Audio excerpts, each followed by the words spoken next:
কাউকে তো ফোন করে রিসিভই করাইতে পারি না আসলে, তো এখানে ব্যাখ্যার কিছু নাই। এমন কোনো দিন হয়েছে আপনাদের কাছে আমি বলছি কোনো দিন যে আমি খেলতে চাই না?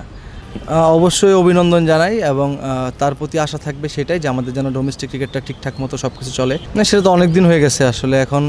এখন তো ক্যাম্পে প্র্যাকটিস করতেছি, এখন অবশ্যই ভালো লাগা কাজ করতেছে। ফিটনেস ক্যাম্প চলতেছে, স্কিল চলতেছে একই সাথে। তো চেষ্টা করতেছি সব ডিপার্টমেন্টে যেন ভালো করা যায়, সেই চেষ্টা নিয়ে প্র্যাকটিস করতেছি।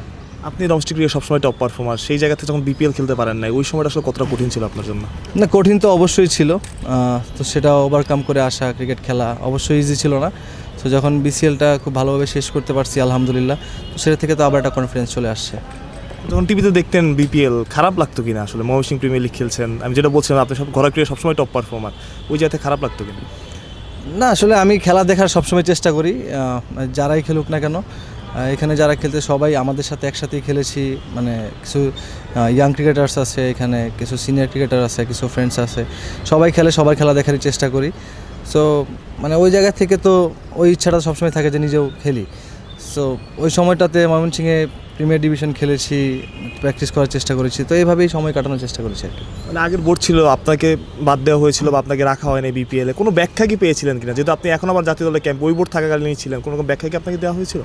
না, কাউকে তো ফোন করে রিসিভই করাইতে পারি না আসলে, তো এখানে ব্যাখ্যার কিছু নাই। সো ব্যাখ্যা তো কোনো কিছু পাই নাই। সৈকত ভাই নতুন বোর্ড প্রেসিডেন্ট এসেছেন, তামিম ইকবাল, আসলে তাকে কংগ্রেচুলেট করেছেন কিনা এবং তার সাথে কথাবার্তা হয়েছে কিনা, বা তার প্রতি আপনার আসলে কী আশা থাকবে? অবশ্যই অভিনন্দন জানাই এবং তার প্রতি আশা থাকবে সেটাই যে আমাদের যেন ডোমেস্টিক ক্রিকেটটা ঠিকঠাক মতো সব কিছু চলে। সো সবাই আসলে আমরা চিন্তা করি ন্যাশনাল টিম, বাট আমাদের প্রচুর ক্রিকেটার আছে যারা কিনা ডোমেস্টিক ক্রিকেটের উপর ডিপেন্ড করে থাকে। এবং আমার কাছে মনে হয় যে ডোমেস্টিক ক্রিকেটের কালচার যত ভালো হবে তত আমাদের বাংলাদেশ, মানে আমাদের ইন্টারন্যাশনাল ক্রিকেটের জন্য আমরা আরও বেশি ভালো করতে পারবো। ডোমেস্টিকের কথা বলছিলেন, আসলে মোহাম্মদ বিন একটা কথা বলেছিলেন যে সবাই তো 20-30-40 জন ক্রিকেটার নিয়ে চিন্তা করে, দেখা যাচ্ছে 90% ক্রিকেটারের বাসায় খাবারই নেই ঠিকমতো, যে ডিপিএল হচ্ছে না। আপনার কি ব্যাপারটা এরকমই মনে হয় কিনা? 50 জন ক্রিকেটারের কথা যদি আপনি চিন্তা করেন তো সে ওইখানটার মাঝখানে তো আমরাও আছি।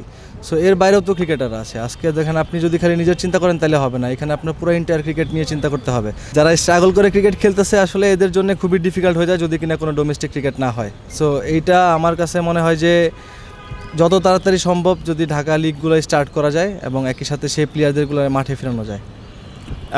একটা কথা প্রচলিত আছে যে মানে আপনি যদি টেস্ট ক্রিকেটটা খেলতেন, মানে বা অনেকে মনে করে যে আপনি টেস্ট ক্রিকেট সিরিয়াস ছিলেন না, এটা আমরা না, অনেকে মনে করে আর কি, খেলতেন, অনেক বড় অলরাউন্ডার হতে পারতেন, বাট আপনার কি কোনো রকম আক্ষেপ আছে টেস্টটা না খেলার পেছনে?